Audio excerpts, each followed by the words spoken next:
dear students. Welcome to our medical diagnostic class for class 12, and this is the online class of Good Samaritan School Jasola.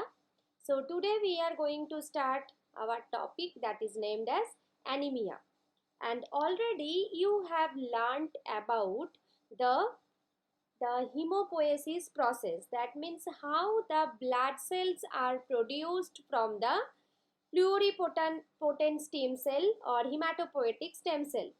Now, what is the basic meaning of anemia? Actually, anemia is defined as the decrease in oxygen. Okay, decrease in oxygen carrying capacity of blood. This is very important part. This is the basic definition of anemia. When the oxygen carrying capacity of the blood will decrease, then the condition will be called as the anemia. So, actually the evaluation of anemia, that means how the anemia can be evaluated, that will be based on the clinical history, examination and lab finding. Okay, clinical history means if the person or the patient is having any kind of blood disorders before or not. Now that different kinds of examination of different parts of body and the lab finding, that means what will be the uh, result of the complete blood count. Now one should talk to the patient, means as a doctor you have to talk to your patient and ask about any history of exposure to drugs. That means previously your patient used to take any kind of drugs or chemicals or any changes in their bowel habit, they are suffering from fever or not, they have any kind of kidney dysfunction or not, and their hair and skin that is changing its color or not, that these are the different kinds of physical examination you have to do. Now you have to find out that the patient is having any kind of family history of bleeding disorder or not, because that is very important in the when you are evaluating the condition of the anemia. And sometimes the patient may also complain of breathlessness, tiredness or fainting also. That means this kind of discomfort the patient is feeling when the patient is suffering from anemia. Now in the next part, after a thorough history, that means when you have done all kind of questionnaire, all kind of examination, and you have done the laboratory clinical examination also, then after going through all kind of history, the doctor should examine the patient and look for jaundice also. And along with jaundice, the doctor can go for the lymph node enlargement checking, spleen or liver enlargement checking, changes in nails or the sternal tenderness checking also. That part will also be the part of the physical examination of the patient. Now the test which will be very essential in diagnosis of anemia, that can be the the general test is complete blood count.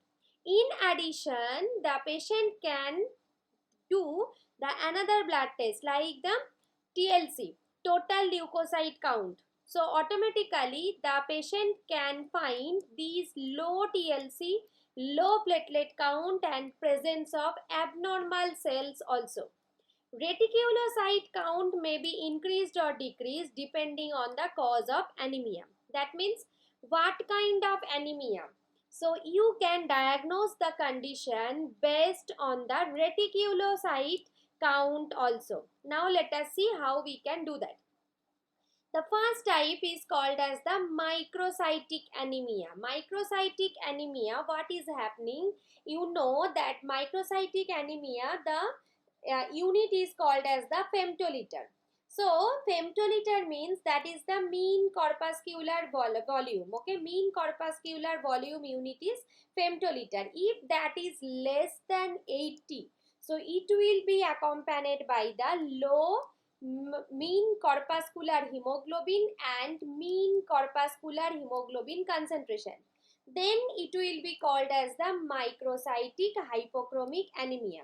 That means if the mean corpuscular volume will be less than 80 femtoliter and it will be accompanied by low MHC and low MCHC, then the condition will be called as the microcytic hypochromic anemia.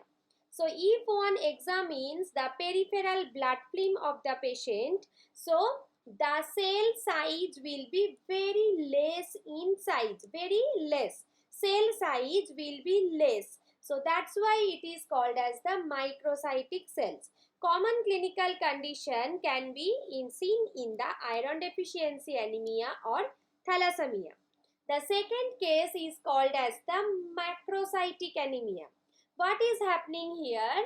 The MCV will be opposite. It will be greater than the 100 femtoliter. Okay, and there you can see the increased MCH and increased MCHC.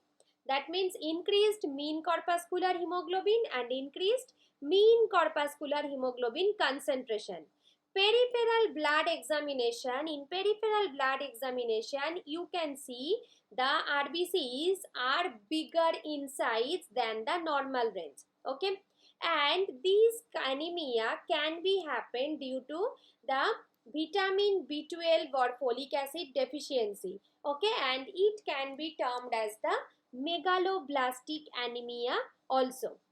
So this is one condition, vitamin B12 or folic acid deficiency. In other causes like liver disease, alcohol intake, hypothyroidism, aplastic anemia and accelerated erythropoiesis, in these cases also macrocytic anemia can be seen. Or otherwise, if the person is taking any kind of cytotoxic drugs, immunosuppressant and anticonvulsant,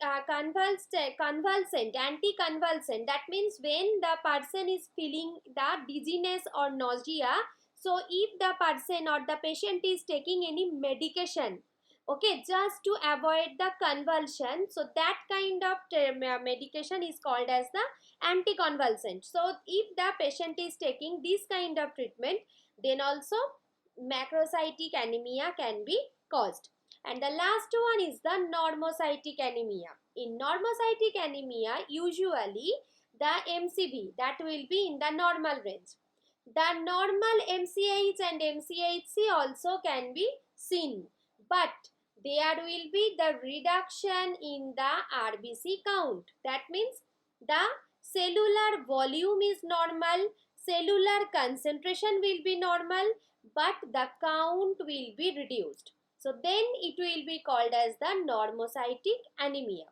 And if we will see the blood film, then you can see the size of the RBC will be normal in size. Such anemias are found especially in the chronic diseases after acute blood loss.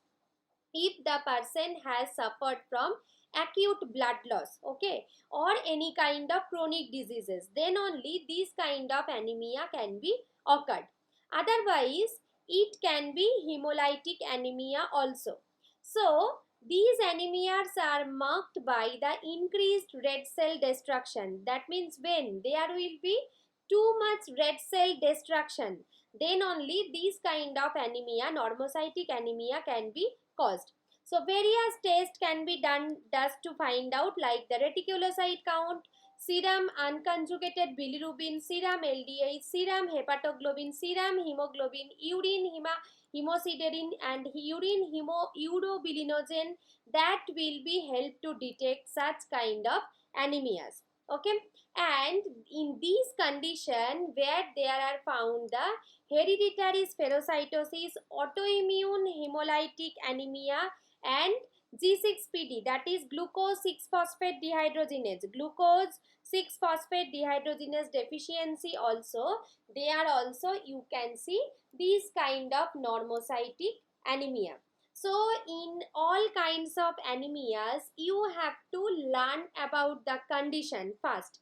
Like in microcytic anemia, that will be MCV will be less, MCH and MCHC will also be less. In macrocytic, MCV, MCH, MCHC, everything will be higher, and in normocytic, everything will be in the normal range. Okay, only in normocytic anemia there will be the reduction in the RBC count, and in three kinds of anemias, what will be the clinical condition that you have to learn. So that is one homework I am giving you. What you have to do, you have to write down the differences among three types of anemias. Just write it down and send it to me.